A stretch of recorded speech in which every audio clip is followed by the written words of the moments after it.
Hello, welcome to this segment, Organizational Development, the Changing Roles. My name is Yinka Olugbodi. In the last few segments, we've been talking about vision, mission, core values, and we've dealt extensively on corporate culture. And today, we are going to be talking about how do we change our corporate culture? How do you transform your organizational culture? How do you transform how your organization behaves? And today we're going to be talking about that.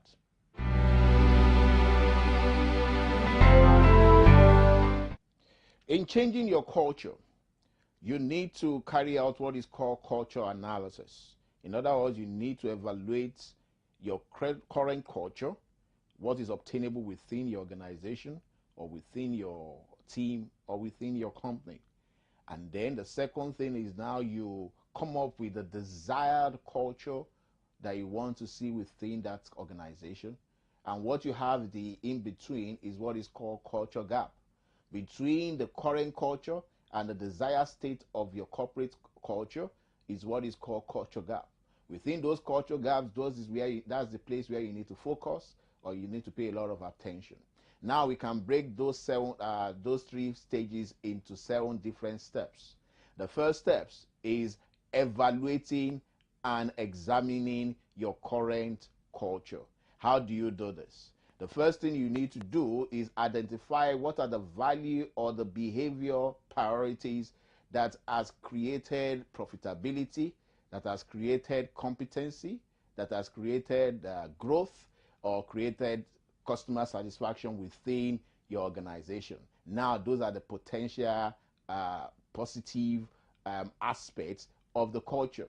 And then you also need to evaluate maybe between 1 and 3 value or behaviors that has weakened the organization in terms of culture.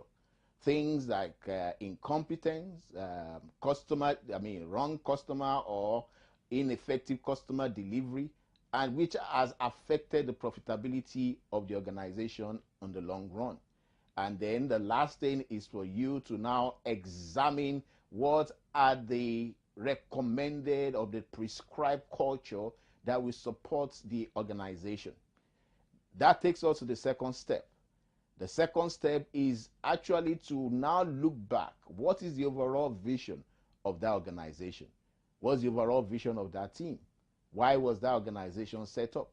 Because that organizational vision will actually be reinforced by the core values and the behavior that end up being the culture within those organizations. And so you need to examine the organizational vision all over again and see how much to carry out a clarification of your core values and the emanating behaviors that from the core values. For example, if one of your core values is excellent service, then customer delivery must be a priority for your organization. And so for every core value, there must always be a behavior or an attitude, because those behavior and attitude will translate to be the way your organization behaves and is seen from the point of view of the stakeholders or the external stakeholders. So you need to clarify your core values vis-a-vis the behavior and the attitude that emanates from those core values. At that point, if you need to reinforce or even discuss some of your core values, then you need to do that. And the next thing that you need to do, the next step, is actually also to clarify your strategic priorities. What is the plan after this? What is going to be the way forward?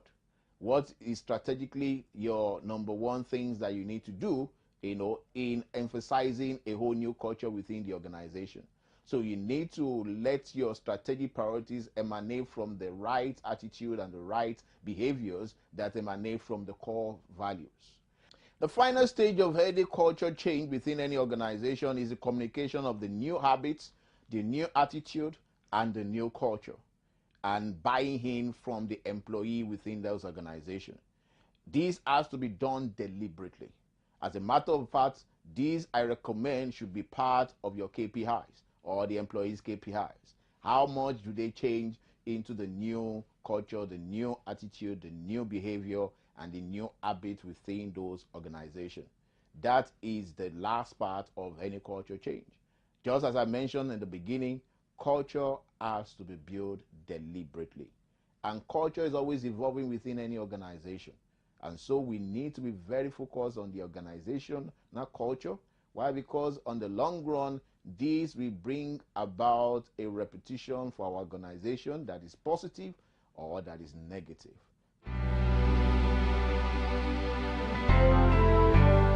Please, I need to hear from you. Let me have your feedbacks. Let me have your comments. Let me have your question.